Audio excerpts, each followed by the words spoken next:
भारताच्या पहिल्या महिला पंतप्रधान इंदिरा गांधी म्हणजे आयर्न लेडी, भारताच्या पहिल्या महिला राष्ट्रपती म्हणजे प्रतिभाताई पाटील असं जेव्हा म्हटलं जातं तेव्हा अभिमान वाटतो की आज महिला या पुरुषांच्या बरोबरीने त्यांच्या खांद्याला खांदा लावून काम करतायत.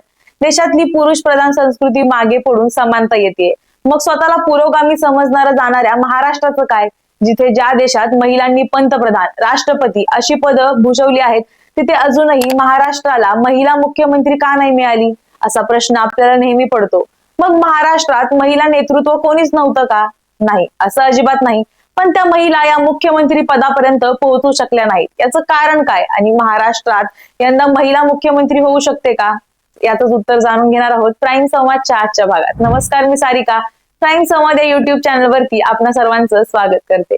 महाराष्ट्र हे भारतातील सर्वात राजकीय दृष्ट्या सक्रिय आणि प्रभावशाली तसंच पुरोगामी राज्य असूनही त्याला कधीही एकही महिला मुख्यमंत्री लाभलेली नाही. स्वतंत्र भारतात आजवर 16 वेळा महिला मुख्यमंत्री झाल्या आहेत. सुचेता कृपलानी या उत्तर प्रदेश राज्य आणि देशातल्या पहिल्या महिला मुख्यमंत्री. ऑक्टोबर 1963 पासून मार्च 1967 पर्यंत त्या देशातल्या सगळ्यात मोठ्या राज्याच्या मुख्यमंत्री होत्या. म्हणजे देशात पहिल्या महिला मुख्यमंत्री व्हायला स्वातंत्र्याची पहिली 16 वर्ष जावी लागली. राजकारणातल्या महिलांच्या सहभागाबद्दल महात्मा गांधी नेहमीच आग्रही होते. मग तरीही असं का घडलं? गांधीजींचा हा आग्रह रणनीती म्हणून होता की महिलांना सन्मान हक्क मिळावा म्हणून होता? यातच त्या प्रश्नाचं उत्तर आहे. महिलांविषयी आदर बाळगणं आणि महिलांना हक्काचा वाटा देणं या दोन वेगळ्या गोष्टी आहेत. स्वातंत्र्यानंतरच्या काळातल्या काँग्रेसच्या राजकारणात महिलांना संघटनेत किंवा सत्तेत हक्काचा वाटा हा कधीच मिळाला नाही. याला ही पार्श्वभूमी आहे. नेहरूंच्या स्त्री स्वातंत्र्याच्या कल्पना आधुनिक असल्या तरी काँग्रेस पक्षावर त्यांचा फारसा परिणाम झालेला दिसत नाही. काँग्रेसची सत्ता आणि संघटना प्रामुख्याने पुरुष सत्ताक राहिली. पुढे सर्वच राजकीय पक्षांनी याचंच अनुकरण केलं. सुचेता कृपलानी नंतर तब्बल 9 वर्षांनी म्हणजेच 1972 मध्ये नंदिनी सतपथी या ओरिसाच्या मुख्यमंत्री झाल्या. तेव्हा इंदिरा गांधींची राजवट होती. एकीकडे इंदिरा गांधीजींची तुलना दुर्गेशी होत होती तर दुसरीकडे मंत्रिमंडळातला एकमेव पुरुष असं त्यांचं वर्णन होत होतं. इंदिरा गांधींनाही सुरुवातीच्या काळात गुंगी गुडिया ठरवून मोडीत काढायचे उद्योग डॉक्टर लोही यांनी केले होते. अशा परिस्थितीत राजकारणातल्या महिलांना कसं प्रोत्साहन मिळणार हा प्रश्नच होता.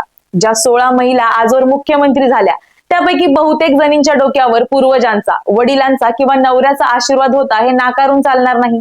शशिकला काकोडकर, अनवरा तैमूर, जानकी रामचंद्रन, जयललिता, राबडी देवी, शीला दीक्षित, वसुंधरा राजे, मेहबूबा मुफ्ती यांची नावं यात घेता येतील. या सगळ्या पार्श्वभूमीवर महाराष्ट्रातल्या राजकारणाकडे पाहायला हवं. महाराष्ट्र राज्य निर्मितीपासून इथे काँग्रेसचा प्रभाव राहिलाय. यशवंतराव चव्हाण आणि शरद पवार हे या परिवाराचे दिग्गज नेते. पण या नेत्यांच्या बरोबरीची एकही महिला गेल्या 57 वर्षात राज्यात घडली नाही का? नाही म्हणायला प्रेमलाताई चव्हाण, प्रतिभाताई पाटील किंवा प्रभाराव या पक्षाच्या वरिष्ठ नेत्या म्हणून वावरल्या. पण त्यांच्या स्वतंत्र व्यक्तिमत्वाची ग्वाही पक्ष कार्यकर्तेही देऊ शकणार नाहीत. महाराष्ट्रात महिला नेत्यांना काही अंशी प्रतिष्ठा मिळाली ती डाव्या पक्षात. कम्युनिस्ट पक्षात गोदूताई परुळेकर, अहिल्या रांगणेकर, तारा रेड्डी किंवा समाजवादी पक्षात मृणाल गोडे आघाडीवर होत्या. पण सत्तेपासून हे पक्ष कित्येक कोस दूर होते. त्यामुळे मुख्यमंत्री पदाच्या चर्चेत ही नावं येण्याचा प्रश्नच उद्भवत नव्हता. नाही म्हणायला 1978 साली पुलोच्या वेळेला मृणालताईंचं नाव काही काळ चर्चेत होतं. पण ते तेवढ्या पुरतच. डाव्या पक्षातही राष्ट्रीय आणि राज्य पातळीवर सर्वोच्च निर्णय प्रक्रियेत महिलांना अगदी अलीकडेपर्यंत स्थान नव्हतं. 1994 मध्ये महाराष्ट्रात महिला धोरण स्वीकारण्यात आलं. राजकारणात महिलांचा सहभाग वाढावा म्हणून तेव्हापासून महिला राजसत्ता आंदोलन काम करतंय. पंचायत पातळीपासून महिला नेतृत्वाच्या प्रशिक्षणाचं काम ही संस्था करते. या संस्थेतले एक नेते भीम रासकर यांचा या संदर्भातला अनुभव बोलका आहे. ते म्हणतात, राज्याने महिला धोरण मंजूर केलं पण समाजाची मानसिकता काही बदलली नाही. महिला शिकतायत, पुढे जातायत, स्वतःचं दुय्यम स्थान नाकारतायत, पण पुरुषांना हे पचवणं अवघड जातंय. राखीव जागांमुळे पुरुषांच्या या असुरक्षिततेत भर पडलीये. त्याला महिला या आपल्या स्पर्धक वाटू लागल्या आहेत. आपल्या राजकीय पक्षात लोकशाही नाही याकडेही भीम रासकर लक्ष वेधतात. विशेष म्हणजे 24 वर्ष महिला धोरण राबवणाऱ्या महाराष्ट्राने 2014च्या लोकसभा निवडणुकीत फक्त 14 महिलांना उमेदवारी दिली आणि त्याच वर्षीच्या विधानसभा निवडणुकीत 288 सदस्यांच्या विधानसभेत केवळ 20 महिला आमदार म्हणून निवडून आल्या. विधानसभेतील आजवरची ही महिलांची सर्वोच्च संख्या असंही सावित्रीच्या या भूमीत अभिमानानं सांगितलं गेलं. आजही ही परिस्थिती बदललेली नाही. फक्त महिलांची संख्या 20 वरून 24 वर गेलीये. शरद पवारांनी सगळ्या देशाआधी राज्यात महिला धोरण निश्चित केलं. महिलांना स्थानीय स्वराज्य संस्था आणि पंचायतीत राखीव जागाही दिल्या, पण पक्षात महिलांचं स्थान उंचावण्यात त्यांना यश आल्याचं दिसत नाही. आज त्यांच्या पक्षात सुप्रिया सुळेंना मानाचं स्थान आहे. सुप्रिया सुळे या महाराष्ट्रात मुख्यमंत्री होऊ शकतात असंही अनेक माध्यमातून म्हटलं गेलंय. पण आता शरद पवारांनी त्यांच्याच निवृत्तीचे संकेत दिल्यामुळे ही शक्यता धूसर व्हायच्या मार्गावर आहे. कारण या विधानसभा निवडणुकीत जरी महाविकास आघाडीला बहुमत मिळालं तरी उद्धव ठाकरे यांचा आधीपासूनच मुख्यमंत्री पदाच्या खुर्चीवर डोळा आहे. आता ज्या पक्षाला जास्त मतं त्या पक्षाचा मुख्यमंत्री असं जरी करायचं ठरलं तरी राष्ट्रवादीतून सुप्रिया सुळे यांना चान्स मिळेल ही शक्यता जराशी कमी वाटते. कारण त्यांनी आतापर्यंत जितकं काम केलंय ते लोकसभेत केलंय, राज्यात त्यांना काम करण्याची तितकीशी संधी मिळालेली नाही. आता महायुतीबाबत विचार करायचा झाला तर महिला नेत्या म्हणून पंकजा मुंडे इथे ऍक्टिव्ह आहेत. असं असलं तरीही त्यांना महाराष्ट्रातील भाजपच्या इतर नेत्यांकडून तीव्र स्पर्धेला सामोरं जावं लागतंय, ज्यात देवेंद्र फडणवीस यांचा समावेश आहे, जे याआधीही मुख्यमंत्री राहिले आहेत आणि पक्षात त्यांना अत्यंत मानाचं स्थान आहे. भाजपमधील गटबाजी हा एक अडथळा ठरू शकतो, कारण पक्षातील नेतृत्वाची पदं अनेकदा अनेक शक्तिशाली व्यक्तींकडून लढवली जातात आणि सध्याची राजकीय परिस्थिती पाहता महाराष्ट्रात स्थिर सरकार येण्यासाठी वरिष्ठ पातळीवरील नेते हे महायुती सत्तेत आली तर भाजपमधून देवेंद्र फडणवीस यांनाच अनुभवी नेता म्हणून स्थान देऊ शकतात.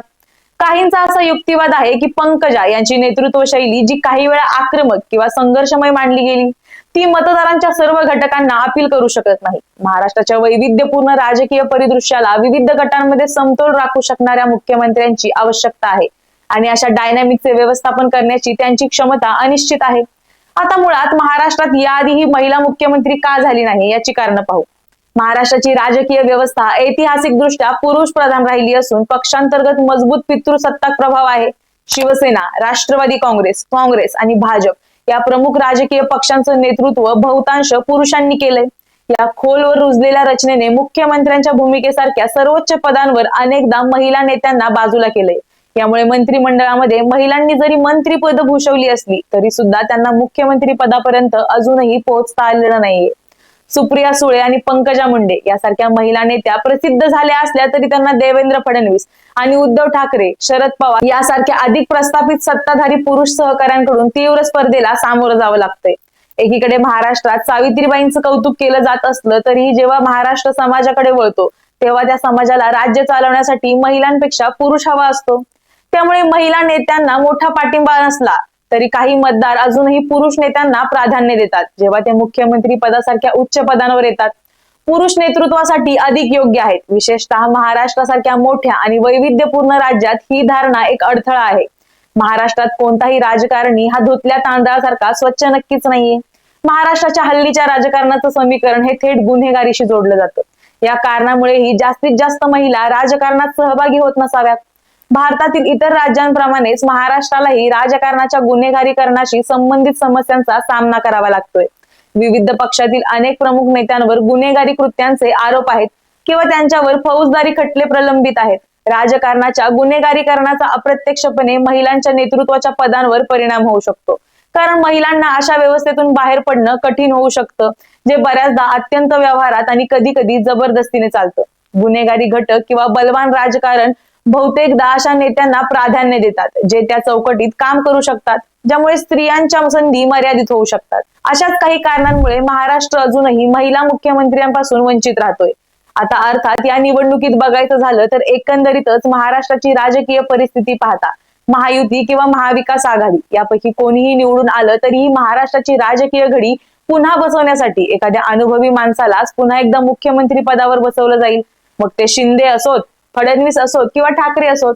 पण अजूनही महाराष्ट्रात महिला मुख्यमंत्री कधी होणार हा प्रश्न कायम आहे हे मात्र नक्की. या प्रश्नाचं उत्तर एखादी महिला मुख्यमंत्री झाल्यानंतर भविष्यात मिळेल अशी आशा आहे. याबाबत तुम्हाला काय वाटतं? तुमच्या दृष्टीने महाराष्ट्रात महिला मुख्यमंत्री का होऊ शकली नाही याची कारण काय? तुम्हाला महाराष्ट्रासाठी कोणती महिला नेता मुख्यमंत्री म्हणून योग्य वाटते हे आम्हाला कमेंटमध्ये नक्की सांगा आणि प्राईम संवाद या युट्यूब चॅनलला सबस्क्राईब करायला विसरू नका. धन्यवाद.